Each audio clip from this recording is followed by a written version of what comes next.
Hi, good evening to everybody. Welcome to our 7 p.m. stream on Thursday nights with Donna Imam. I want to welcome you if you're just joining. My name is Donna Imam and I'm running for U.S. Congress out of Austin, Texas. Every 7 p.m. Central Time on Thursdays, I bring to you the most pertinent topics and my view here, our view here from Austin, Texas. And hopefully you go away with some interesting angles to what else you're seeing in the media. So that's the whole goal of our 7 p.m. Weekly discussion on all the topics today. So what are we going to talk today about? We're going to talk about the September 27th deadline that's looming for both the reconciliation bill and the bipartisan bill. And how does that impact this reconciliation bill that Senator Manchin, who wrote an op-ed saying that he wants to see a pause on this $3.5 trillion bill. He cannot support it. And of course, I will bring to you updates on what is actually happening with the reconciliation bill and excerpts from parts of the reconciliation bill that are being debated and written up as we speak, because it is full force.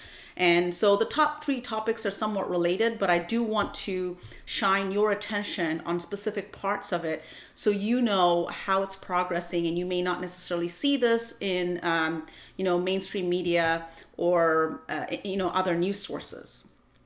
A lot of people over the last week had asked me about how is the Texas heartbeat law enforced, and how does the 10K bounty that has been placed on any person who goes to get healthcare, reproductive healthcare specifically, how is that actually enforced? How does that work? So I'm going to go into specific details about how that works, and hopefully that'll put you in a good position to know how that's going.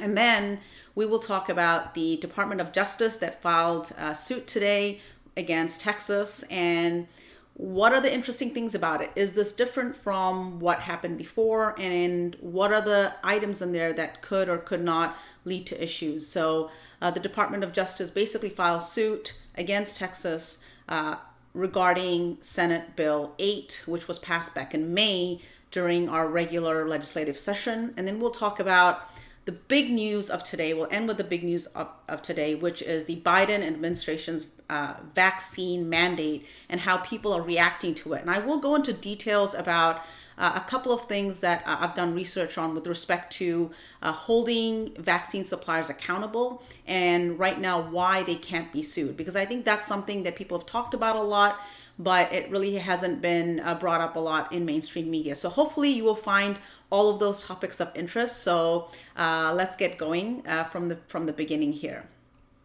So first of all, the House Democrats agreed to a deadline of September 27th to pass both the reconciliation bill and the bipartisan bill together. This was a compromise, remember, with the 10 House Democrats who consider themselves conservative Democrats or centrist Democrats per se, and they wrote to Speaker Pelosi saying, hey, we need to take something to our constituents to show that we're actually doing something for the American people, and we need it now. We can't wait for you guys to debate this $3.5 trillion bill. We need you to pass the bipartisan infrastructure bill now.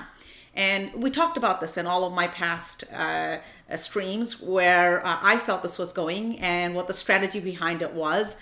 Some of it's performative in order to communicate to their constituents where they actually stand, and some of it's not. Some of it's also putting yourself into a position to be able to negotiate what goes in that bill. That's a pretty big bill. We haven't signed a bill like this for the American people for a long time. So making sure that the items that you want for your constituents, or even if it's for your donors, make it in there, right? So that's why this is such an important bill, and that's why you see so much posturing from even different sides of the Democratic Party. So what is going on with this deadline? So first of all, first thing that happened, this happened last week, we talked about it. Basically, Senator Manchin said, look, I won't support this bill. I want you to put a pause on the $3.5 trillion bill. Now, as of today, Democrats are saying, look, we're plowing full speed ahead on the sweeping Biden budget, despite the tensions, right? And what Senator Schumer is saying right here is he's saying, look, there's some in my caucus that believe the 3.5 trillion is too much, and there are some in my caucus that believe that it's too little. So, we have to strike a balance, but they are full stream ahead. And it was echoed on the House side as well. So here, Sahil Kapoor is tweeting, he's reporting that Speaker Pelosi is touting this transformative agenda Congress is pursuing to fulfill the president's vision. She says the committees are working feverishly, she uses the word feverishly, to write the reconciliation bill. What she's implying here is, look, you may want to do a pause, Senator Manchin, but we are working towards a deadline that we've agreed on, and we have agreed to basically carry both of these bills together through the House and get them both passed together so that we can meet the requirements of the House Democrats, the 10 House Democrats. And that puts a lot of pressure on Senator Manchin, right? To say that, hey, we're going to get it done. Now, the interesting part of this tweet is where Speaker Pelosi says, look, the infrastructure bill is important, but it is not the totality of Biden's and the Democrats' agenda, making it very clear that Democrats want to deliver. Now, this is good news for Democrats because the $3.5 trillion bill, even though it doesn't have everything that we've wanted, right? Definitely not everything that I would have liked to see the Democrats do. It does have a lot of things there for American families. And I've gone over this several times. What's in the $3.5 trillion bill, specifically 2-year community college, huge game changer for middle-class families, unbelievable game changer for families trying to send kids to college. We know the differential in the pay that you get if you have some college versus no college, being a high school graduate only. That's a huge game changer. We talked about pre-K, right? That's childcare essentially for so many women, so many parents, so many single parents, to be able to, get free pre-K. That's a huge game changer for middle-class families. So there are lots of things in the $3.5 trillion bill that are essential and will make a huge difference to middle-class families. Now, does it do all the things that we want it? Probably not, and we'll have to see what happens. So Speaker Pelosi also said, look, the House is moving forward at the $3.5 trillion level. Now, this argument came about because several Democrats, not just Senator Manchin, but Representative Clyburn was also, on TV talking about how the $3.5 trillion is just a suggestion. Now, it's actually not a suggestion because this number has actually been passed in the House and agreed upon. The amount of the reconciliation bill is something that has been agreed upon. So now that doesn't mean it can't change, okay? But what Speaker Pelosi is saying, look, we're moving forward at the $3.5 trillion level. On Dems who want it lower than that, where would you cut it? Childcare? Would you cut it with family medical leave? Would you cut, universal pre-K, home health care? So she's asking, what do you want to take away from middle-class families? What is it that you want to take away from them? Because that's what we want to do. She also says that, look, I don't know what the number will be. We're marking it at 3.5 trillion, and she avoids getting into a public negotiation with Manchin and Sinema on their desire to go smaller. So they're making it very clear, and I'm going to get to why in a second. So hang in here with me. But I wanted to bring something funny in here before we went into my final kind of opinion on this piece. Here we have Mitch McConnell on the other side, and he's saying, look, either Manchin or Sinema could kill the whole bill. I don't expect that to happen.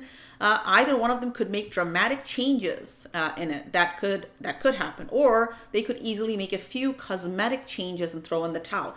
So McConnell here is kind of giving away what's going on here, that they are trying to posture in terms of what goes in this $3.5 trillion bill, putting themselves in a position where they can negotiate things that they want to see in the $3.5 trillion bill, not necessarily what we as voters voters of the Democratic Party want to see in this bill. So you can see here McConnell talking about, he's basically saying, look, we're trying to use Manchin and Sinema to see if we can get some stuff in there that even we could agree with, even if we don't vote for it. That's my angle to it. But here's the funny thing that he says after that. We're down to 2 who are resisting. And he says, I pray for them every night. I wish them well. We give them lots of love. So I thought that was kind of hilarious. McConnell basically hanging his hat on Manchin and Sinema. And that would explain, by the way, why we see so much pushback from several progressive members of the House Democratic Caucus pushing back on lowering this $3.5 trillion bill, saying, look, we've already negotiated down to $3.5 trillion. We don't see any option to go below that. And I know that a lot of people focus on the absolute most progressive members in the House, and they focus on them only and what they're saying and whether they're hold the line. But I've gone over this over and over again, this past month. And the point that I want to bring to you here is that the power is actually in the CPC, the Progressive Caucus, right? The Progressive Caucus really has the power here because it's not just a handful of 4, 5, 6, 7, or even 10 people. There's there's almost 100 members. We're talking about, a big caucus that wants to get behind this bill. And now here is the indicator of who's behind this, because now you see Rep. Katie Porter doing the rounds today, and I'll let you listen to what she says. So I'll play this video. With regard to Senator Manchin and others who want to talk about the price tag for this, let me be clear. You are a business person. You get it. You can do math. If something costs A, then you have 2 options. You can negotiate down from A, or you can find the money. We have revenue options on the table. There are a huge number of corporations that pay 0 taxes. And by making savvy revenue choices, for example, using a real corporate profit approach to dealing with those corporations that pay 0, we could generate $700 billion. If we use the corporate minimum tax approach, we're going to generate $40 billion. Right there, Senator Manchin, right there, anyone who's worried about spending, we can generate the revenue so that this isn't about $3.5 trillion in spending. It's not even now about $3.5 trillion in spending because we're going to generate the revenue to pay for these things. I have the will to do it. The question is, does Senator Manchin, or is he more concerned about his corporate donors, including large corporations, the oil and gas industry, the big pharmaceutical industry, and others who are getting away with paying nothing under our current tax system? Now, with regard to Senator... So there you go. That's Representative Katie Porter. And so she really goes after Senator Manchin. She does not hold back. And so you usually see this from the very, very progressive members of the caucus. Katie Porter is obviously known as a progressive member, but, she's not known as at the other extreme of progressiveness, right? So when you see someone like her coming out in full force against Manchin, you know that there's much more support for this $3.5 trillion bill than just a handful of representative in the Democratic caucus. And that is really what it should drive some optimism for us out here, that there's more people behind this $3.5 trillion bill. And we should encourage those people that support it to make sure that they craft it in the smartest way possible. Now, why is that important? We're here September 9th. We are literally less than 2.5 weeks away from September 27th. So there is very little time here to influence, the Democratic caucus. So if you have a Democratic member who is part of the CPC, the Congressional Progressive Caucus, this is a really great time to reach out to their office and really request them to make sure that this bill is written for the American people, and it is not written in a way where it just benefits corporations, because as we know and we've seen, that does happen. So I wanted to talk about the Manchin op-ed. We already know that he's against it, but I do want to go over this op-ed a little bit with you because I think it's very interesting what language he plays. So let's go to his op-ed. And as you can see here, this is his op-ed where he talks about why I won't support spending another $3.5 trillion bill. But here you can actually listen to his op-ed. So let's listen to this together and we'll dissect it real quick. It's only 2 minutes long. So here we go.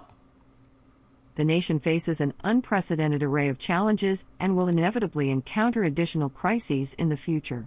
Yet some in Congress have a strange belief there is an infinite supply of money to deal with any current or future crisis, and that spending trillions upon trillions will have no negative consequence for the future. I disagree. So I want to stop this right here where he says he disagrees that we have unlimited amount of money to spend. Here's the thing, this $3.5 trillion bill, majority of it is spent over 10 years. It's not getting spent in 1 year. We spend somewhere close to $700 billion annually on our military budget. And as you know, we spent somewhere around $300 million per day for the last 20 years in Afghanistan before we exited.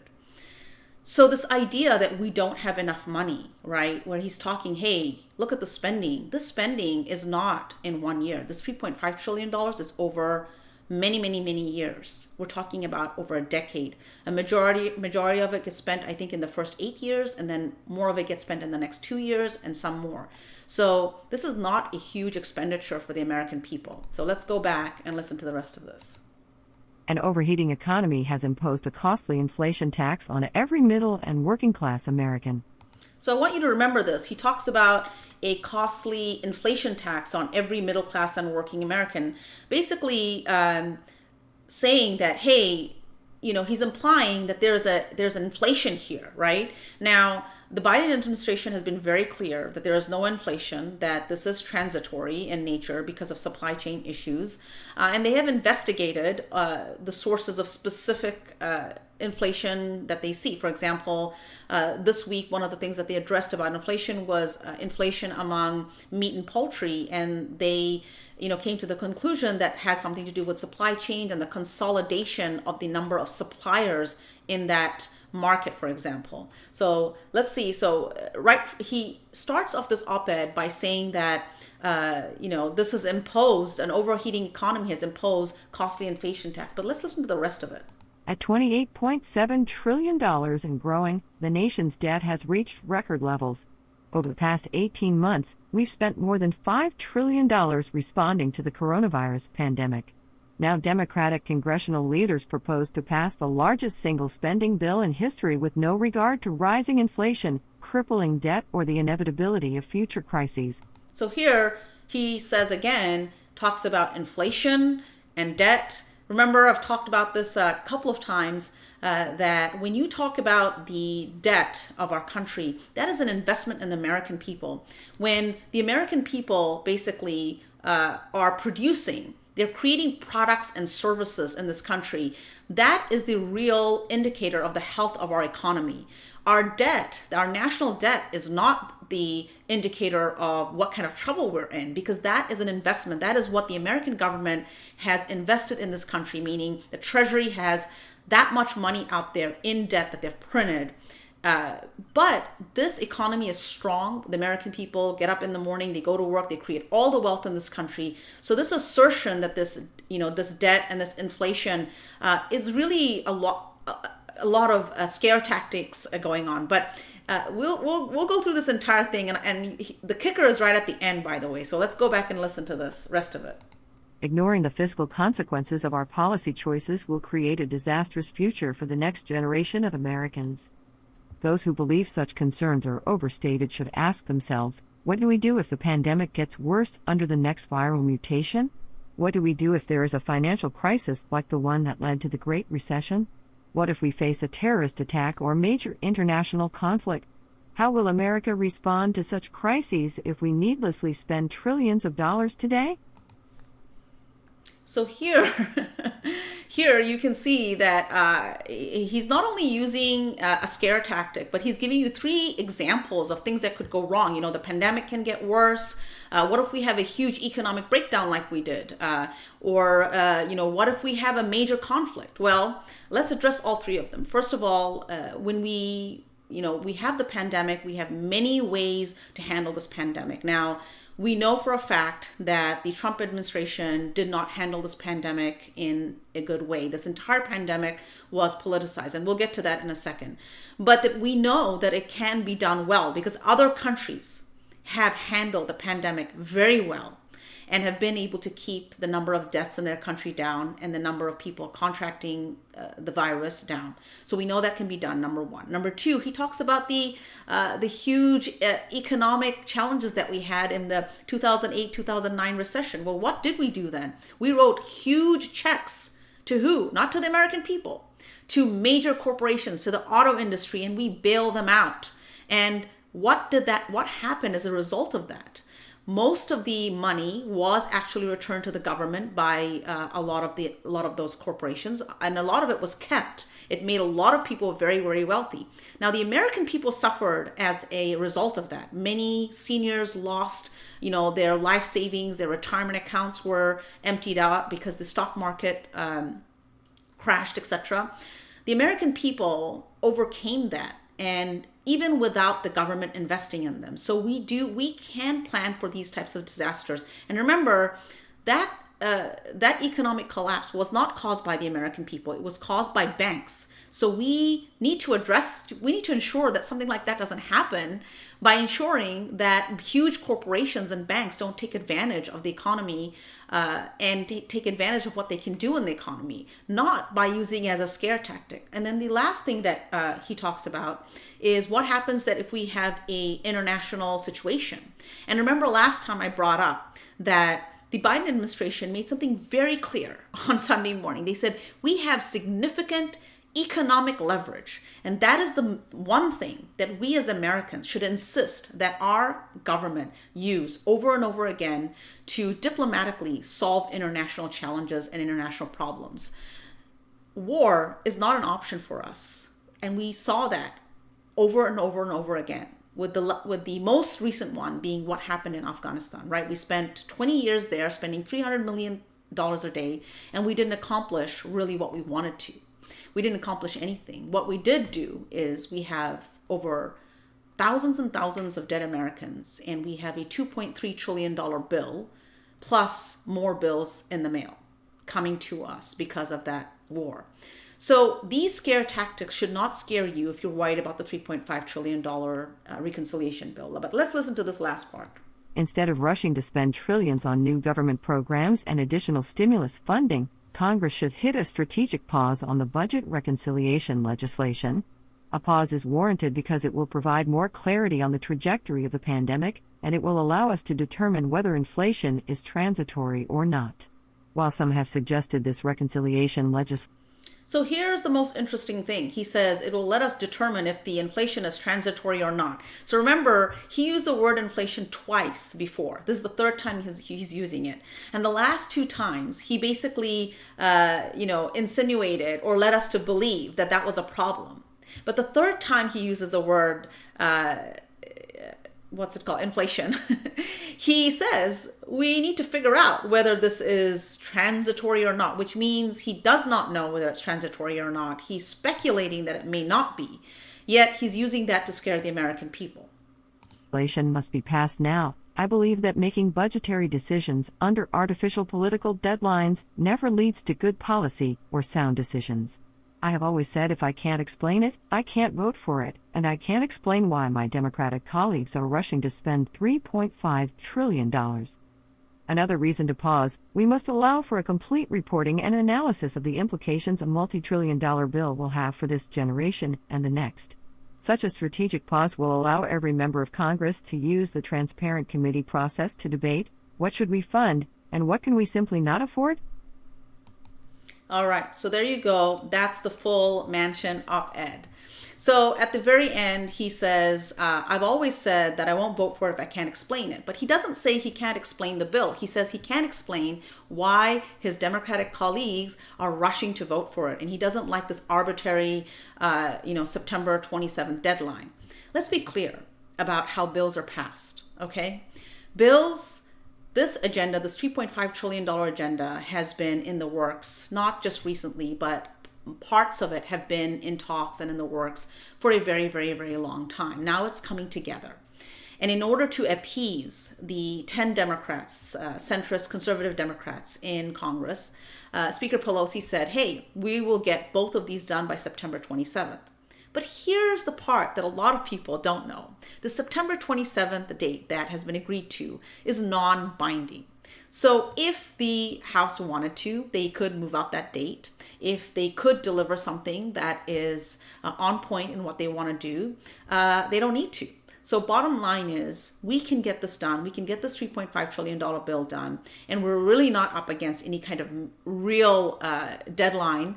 But if we can get it done by September 27th, there should be no reason for Senator Manchin or Senator Sinema to oppose this bill. And you can see, as we went through the entire op-ed, he doesn't really give a good reason for why he doesn't support the $3.5 trillion bill, other than saying inflation, inflation, inflation, not sure if it's transitory, a lot of spending, but he doesn't elaborate that it's over 10 years and it's really not that much spending if you compare it to our military budget.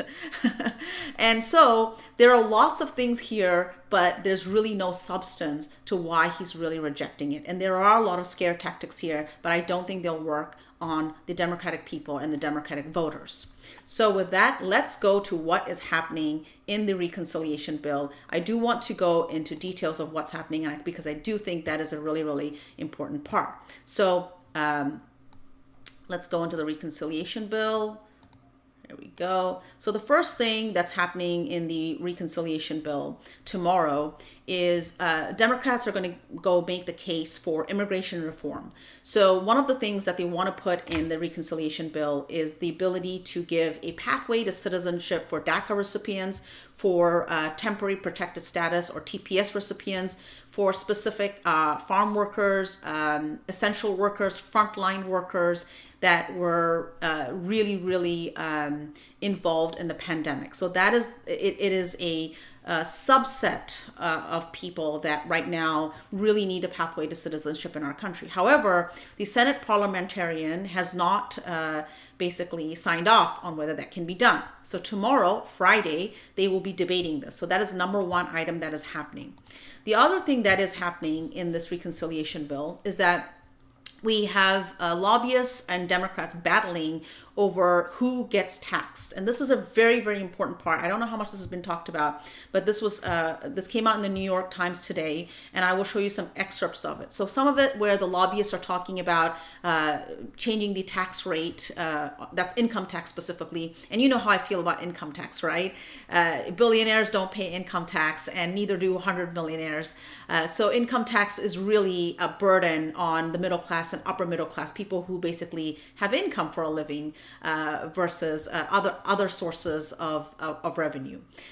But the most important part is this part on the bottom, and I'll read it to you a little bit. So many Democrats are determined to tax the wealth of America's fabulously rich. And you know that I'm a huge advocate of the wealth tax because we have so much of our wealth concentrated at the top. And no matter how much money you give to Americans at the very bottom or the bottom 90%, all of that money eventually ends up in the hands of billionaires because you have to spend it. You have to pay your rent, you have to pay for food, you have to pay for items in your home. And so essentially, the money always ends up in the hands of extremely wealthy business people and corporations. So one of the items in here is being able to tax assets that are being passed on to heirs. So right now, billionaires and very uber wealthy people, uber rich people, their assets are passed on to the heirs, literally tax-free. So currently, when large estates are passed at death, heirs are allowed to value the stock, the real estate, and other assets at the price that they would fetch at the time of the original owner's death, right? So they pay the taxes only on the gain in value from that point to once the assets are sold, right? If they don't sell the assets, so for example, your father dies, leaves you a bunch of wealth, you never sell his assets, you are never taxed at all. You can go ahead and borrow against these assets, these stocks, the real estate, the wealth that's there, sometimes pennies on the dollar, right? So you have access to large amounts of cash for your cash flow, for your daily expenses, to live a lavish life, but you don't have to pay a single penny of taxes on these assets if you never sell them. And if you do sell them, you only pay from the day that the person that left you the wealth and the value of that wealth at the time. So I'm going to give you a very simple example. let's say a very wealthy person at age 25 builds up a lot of wealth, right? So they have lots of stock, they have real estate, they have lots of wealth in their portfolio. Now, when they pass away, so let's say they're 100 years old when they pass away, and now all of their wealth grew from, let's say when they were 25 years old, it was worth $1 million, and when they're 100 years old, it is now worth $500 million. I'm making these numbers up. Now, when it's passed on to their heirs, they only have to pay for the increase in the wealth from that $500 million. They don't have to pay any taxes on the wealth from the day it was acquired. And in fact, if that wealth was never sold, the individual that had it before them also does not have to pay any taxes on the growth of the wealth. So the value of the wealth grows exponentially, while you can borrow against that wealth at pennies on the dollar to live your life. And you only have to pay taxes if you sell that wealth. Now, heirs only have to pay taxes on the value of the wealth on the day that the person that gave them that wealth passed away. So they don't have to pay from the day that item or the stock started increasing in value. And that is something that the Biden administration wanted to change. Now, who's fighting against this? You would think it would be, the GOP, the Republicans, right? It turns out it's Senator Heidi Heitkamp. And she's been recruited to the opposition campaign by yet another Democratic former senator turned super lobbyist, and former Senator Heitkamp, is now fighting this change in the law. So this is just another point to show you what is going on in our country in terms of this reconciliation bill and how it's being debated, and who are the people in the game that are playing this game, right? So with that, I want to talk about a couple of more things that are going in this reconciliation bill, and I want to take you over to what's happening in terms of universal paid family leave. So one of the things that happened today is that the universal paid family and medical leave, the literature was released today.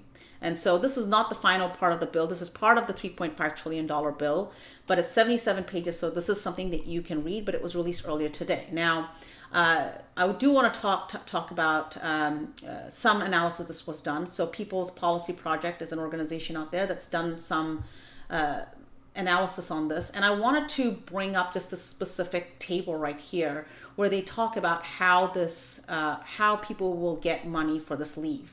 This leave is limited to 12 weeks. So for one of the challenges is that the benefit, parents would get 12 weeks off, for example, a new single parent. And one of the challenges here is that if you have a couple that is parenting, they will get a total of 24 total weeks off before they begin incurring childcare expenses. But if you're a single parent, you only get 12 weeks off. So one of the challenges that single parents are somewhat being penalized here if you're a single parent raising a child. And I agree with them that whether you're a dual parenting household or a single parenting household, everyone should get 24 weeks of paid leave. Now, another thing about the benefit eligibility is that you actually have to have a job prior to taking this leave, number one. Number two, you have to have income in order to get it. And depending on your weekly earnings, you will get a certain percentage of that earning as the paid time off portion. So if you don't have any earnings prior to that, you get nothing. So there's no minimum that you would get. So for example, if you made only $100 a week, you would get 85% of that. So you'd get $85, for example, which is a very, very small amount. So the point they're trying to make here is that even though it does establish a paid leave, benefit for people who don't get it today, it is somewhat capped for people who are in the lowest income brackets in our country. Now, in order to be eligible for this, you need to have earnings in the 3 to 6 months prior to taking leave. So one of the challenges that is young parents that maybe were not working, if they're in high school or college, for example, they may not have a job 3 to 6 months prior to taking leave, and they would not be able to get this benefit. The point here is that it does not cover parents of all types. It really is very specific, and so it cuts out this benefit from lots of people that could really use the benefit. If you have children and you need this time off, and paid time off is a huge benefit for you, but it really is only for specific people, and if you meet the specific criteria. The point they're trying to make is that this paid leave could be done in a better way. It also, what it does, it also takes into account other types of leave plans. So for example, if you, it says here, for example, an employer with third-party insurance plan, etc., the Treasury will pay the employer a cash amount equal to 90% of the national average cost of paid leave per employee, multiplied by the number of employees, which then the employer will then fork over as a premium to private insurance companies. To a private insurance company. So again, there's a lot of complications here, which is not straightforward, where someone would just get the money if they, wanted to take paid family leave off.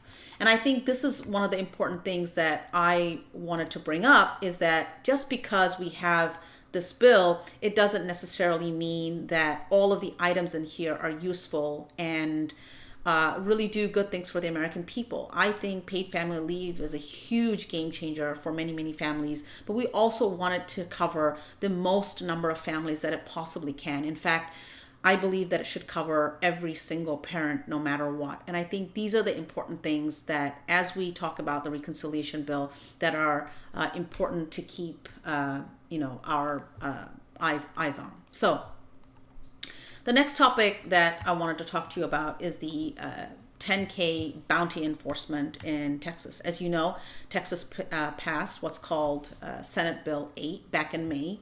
It went into effect on September 1st when the Supreme Court did not place an injunction that was requested of them on this bill. They didn't place an injunction because there wasn't actually a lawsuit filed, and they said, well, no harm has been done, has been demonstrated. Bring us a real case, and then we'll look at it.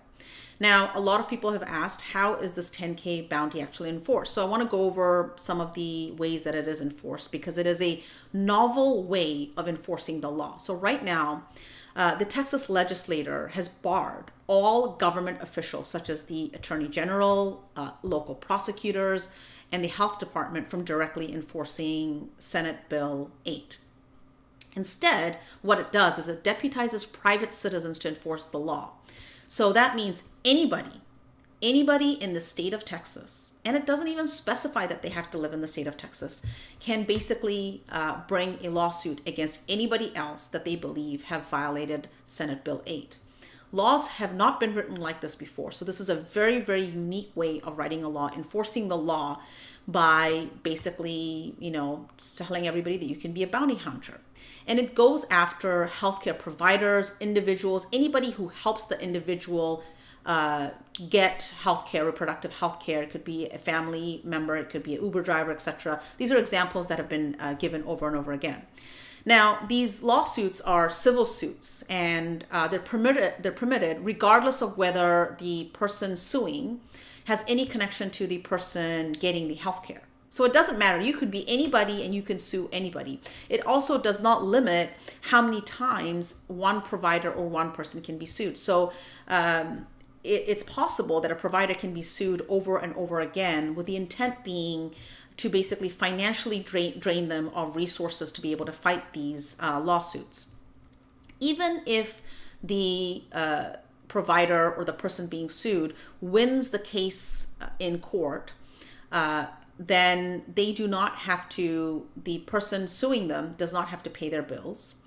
If the person suing wins, the court is required to award them $10,000 minimum to be payable to the person who violated, to be payable by the person who violated the law, rather. So if you sue somebody and you win in court, the minimum amount that person must be given is $10,000 with no maximum specified.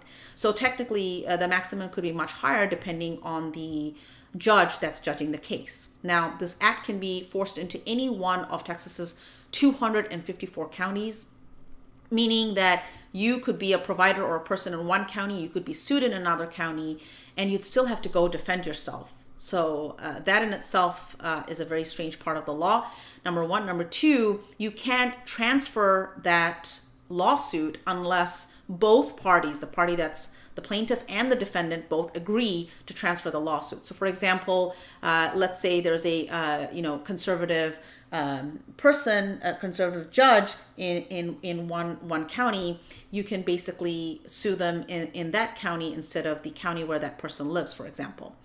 It also, and I'm reading off my notes here just so you know, you can't get the case dismissed by saying that the other person who sued you lost a similar lawsuit prior. So a person loses a lawsuit, they can go sue again and again and again. And so because it bans the plaintiffs from being ordered to pay the defendant's legal fees, there's a high potential for harassment, meaning if you're the person wanting the 10K bounty and you go sue somebody and you lose, you don't have to pay that person's legal fees. So you can sue anybody you want. There's really not a lot for you to lose here, other than your time and effort. So you could be a very overzealous person trying to go after people who are seeking healthcare, and all of a sudden it's open to anybody. So pretty much anybody can sue based on a general grievance. They don't have to specifically bring harm done to them personally, and that's what makes this law so dangerous and so risky. So today, then this is a good lead into the next part. Today, the Biden administration, the Department of Justice filed a suit against Texas. Now, the reason that the suit is being debated quite in a heated way among a lot of attorneys and lawyers is because of who the defendants are. So let's look at the filing that was done. So here's the filing that was done today. It was filed today. The complaint is brought by the United States of America, the plaintiff, and the defendant is the state of Texas. But if you scroll down to page 3, where it specifies who the parties are under the defendant, it talks about the state of Texas, which is a state in the United States. And then it says the state of Texas includes all of its officers, employees, agents, and this is the part that's got everybody talking, including private parties who would bring the suit under Senate Bill 8. So it seems like the defendants in this DOJ suit, is pretty much anybody in Texas. Any party that could bring a suit is a defendant in this lawsuit. So this is a very, very unique case. How do you get judgment against a whole swath of people? And technically, people are also saying, well, it could be anybody in the United States. So your defendant is anybody in the United States that could bring this lawsuit to bear. So there it is. It'll be interesting to see if this suit holds and where it ends up, and whether the Senate Bill 8 is overturned. It is definitely unconstitutional. But the way that it's written is not in a normal way a law would be written. So because they have deputized individuals from individuals to go after go after anybody that they want, it is a very unique case, and we'll have to see how it plays out. Something for all of us to watch. And today we're going to want to end today's transmission with the Biden vaccine mandate. So this is obviously an extremely, very, very debated, hotly debated item in our country today. Of course, there are a lot of people that are resistant to taking the vaccine. So let's see what actually happened today. So I'm going to show you what the White House has actually announced today. So first of all, one of the things that the White House announces, they're requiring vaccinations for all federal workers and for millions of contractors that do business with the federal government. So that was number one. But number two, which will impact lots of people that are watching this, is requiring all employers with 100 or more employees to ensure that their workers are vaccinated or tested weekly. So if you look under here, it says that the way they're going to implement this is that the Department of Labor's, the OSHA portion of it, is developing a rule that will require all employers with 100 or more employees to ensure that their workforce is fully vaccinated, or require any workers who remain unvaccinated to produce negative results. And the reason this is interesting is that yes, there's a vaccine mandate, but there's also an exception left for people who are unvaccinated by testing. So it's not 100% required, but this is quite a big mandate. Let's put it that way. Now, the other things that's on here is requiring COVID-19 vaccinations for over 17 million healthcare workers at Medicare and Medicaid participating hospitals and other healthcare settings. So it doesn't look like that they're requiring this for all hospitals. So if we click under here and read this, it's saying that it's only for healthcare settings that receive Medicare or Medicaid reimbursements, which probably is almost all healthcare facilities, maybe in the United States, but it's hard to say if it includes all of them. But it says not limited to hospital, other dialysis facilities, home health agencies, etc. It specifies, who all are mandated to take this. Now, does this impact every single healthcare worker across this country? It's not 100% clear here. It definitely covers a lot of them. And it says that this will apply to approximately 50,000 providers and cover a majority of healthcare workers across the country. So it will not cover every single healthcare worker, but it will cover majority of healthcare workers in this country. He also says that some facilities and states have began to adopt, hospital staff or healthcare sector vaccination mandates already. This action will create a consistent standard across the country while giving patients assurance of vaccination status of those delivering care. He also requires employers to provide paid time off to get vaccinated.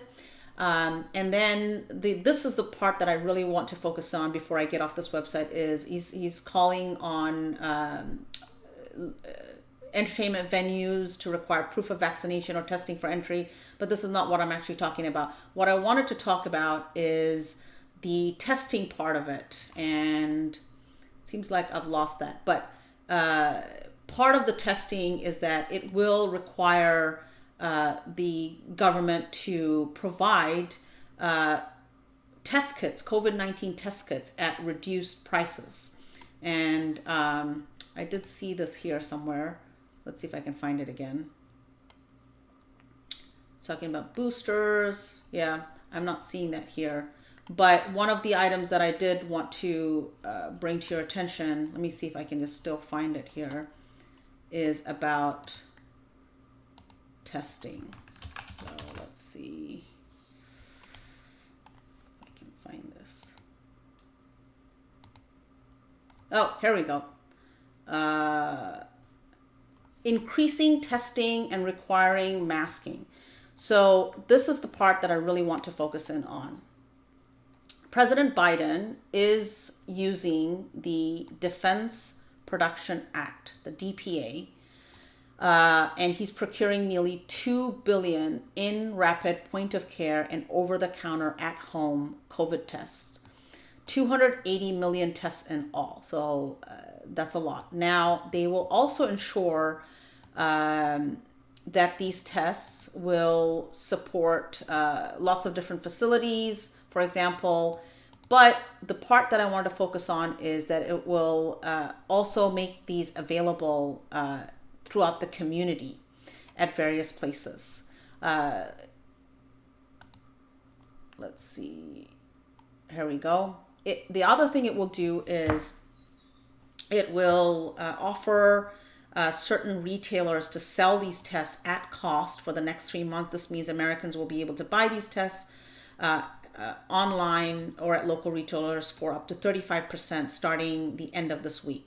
This is a really important part because you can get 2-pack tests for about $24 at Walgreens or a Walmart at these places. So they will become a little bit more cheaper.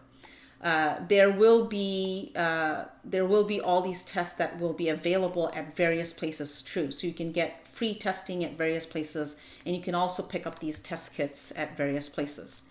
So that's a pretty big change that we see today. The vaccine mandate is there, but the thing that's I think most important that we should have done much earlier, and which I don't understand why the Trump administration never did it, was using this DPA Act, using this Defense Production Act earlier to produce lots of tests and make them extremely inexpensive. COVID tests can be produced extremely inexpensive, not $25, not even $15, but cheaper than that.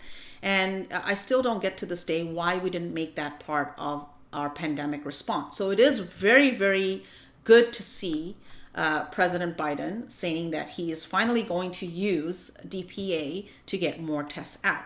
Now, as you know, there are lots of people that are still hesitant to getting the vaccine. One of the reasons that was cited, and I'm not going to go into all the reasons because I know that there are lots of ridiculous reasons out there, and I think people have their reasons. But one of the reasons that was cited was that it was not fully approved, right? So Pfizer was fully approved earlier, I believe, or late in August. So that reason has somewhat been addressed. But the second reason that a lot of people still cite is the fact that it is not possible to sue or hold vaccine manufacturers liable for the products that they're bringing to market. Now, I did a little bit of research on that, and I found this article by Newsweek, and I want to show you this article. And I want to clarify 3 things. One is that the original mandate or the act that actually gives vaccine manufacturers this ability to supply vaccines without being held liable was passed actually in 1988. So according to this code, no vaccine manufacturer shall be liable in civil action for damages arising from vaccine-related injury or death associated with the administration of a vaccine after October 1st, 1988. So this is not something that is new. It's not that we are unable to sue Pfizer or Moderna because of the specific vaccine. This has been around for a long time, that vaccine manufacturers cannot be held liable. Now, the important part here is that individuals can file a petition with the National Vaccine Injury Compensation Program, which is administered by the Department of Health and Human Services. So in essence, basically what we're seeing here is that the United States government is taking liability for vaccine manufacturers because you cannot hold them liable. Now, for the COVID-19 vaccine, it gets a little bit different. So if we go down this article, one of the things that they talk about is that in 2005, there was an act called the Public Readiness and Emergency Preparedness Act. It was created to protect from liability pharmaceutical companies. So to hold pharmaceutical companies, to protect them from liability, unless there is willful misconduct by the company. So technically, if there was willful misconduct by the company that is distributing vaccines manufacturing and distributing vaccines, then you could hold them liable. However, in the case of the COVID-19 vaccine, this ability to go and petition the VICP, the Vaccine Injury and Compensation Program, is not permitted. So for example, it says VICP covers vaccines for diseases including HPV, measles, mumps, polio, seasonal influenza. It does not cover COVID-19 vaccines. So this is the point of contention for people who are hesitant to take the vaccine. They want to bring this up like, hey, if the VICP covers all these other vaccines, why doesn't it cover COVID-19? So this is their challenge here. However, which basically that they're saying is, look, this means that companies like Moderna and Pfizer are protected from lawsuits regarding COVID-19 vaccines until 2024, because they're talking about, I don't know why they say 2024 here, but it's because of the 1 year protection that the rest of this has. So now they talk about this PrEP Act. It created what's called the Countermeasures Injury Compensation Program, CICP. This provides benefits to people who claim that they've suffered injuries from vaccines under emergency authorization. So this is what would basically have applied to Moderna and Pfizer before, when they only had emergency authorization. I think Moderna still has only emergency authorization. Pfizer doesn't. And if you look at the CICP, it has a, I think 1 year, if you look, let's find it here. Oh, here we go. So CICP, on the other hand, allows petitioners only 1 year from the date of vaccination. So that's the difference between VICP and CICP, meaning this allows individuals to make claims within 3 years of the first symptom. CICP, on the other hand, allows petitioners only 1 year from the date of vaccination. So to summarize all of this, when it was under authorized emergency authorization, you could bring a case to CICP. It is much harder to get money under CICP than it is under a VICP, for example. You could have done that. But now that the Pfizer vaccine is no longer under emergency authorization, does it now fall under VICP? I don't have an answer for that because this article was written earlier in 2021 before Pfizer got its full approval. But as you can see here, that the United States government does have some liability for these vaccines, even if you cannot sue the vaccine manufacturers themselves directly. You can take your case to the United States government under Health and Human Services. The point that a lot of people have made is this inability to sue pharmaceutical companies because you can do that for other medications, for example. If they create some sort of adverse reaction, you see class action lawsuits all the time. But this obviously has a big change. This mandate has a big change. One of the things I think for the average person who does not work in healthcare, you do have an option of testing. So there are some good things. That is, number one, you can opt out and get tested every week. Now, those tests do have a cost associated with them unless your employer makes them available. And of course, you can go get vaccinated because the Pfizer is obviously now fully approved, and that's an option for you, but it is being mandated. So that is a huge change in our country, and a lot of that boils down to the challenges that we see in this country around this virus, getting this virus under control, and this is how the Biden administration is choosing to address it. This is obviously going to be a big change for a lot of people, but I hope this was informative and you see what kind of options you have and where this is going. So it'll be interesting to see what happens in the next 30 days with respect to employers. Majority of people who are still working, office type jobs are working from home. They're not going into the office yet. So it'll be interesting to see whether this changes that dynamic in a big way. So with that, I want to thank you for watching this long transmission today, long broadcast, but I hope you found it interesting and useful, and hopefully, a little bit different than what you see everywhere else. And we'll see you again right here next Thursday, 7 p.m. Central Time.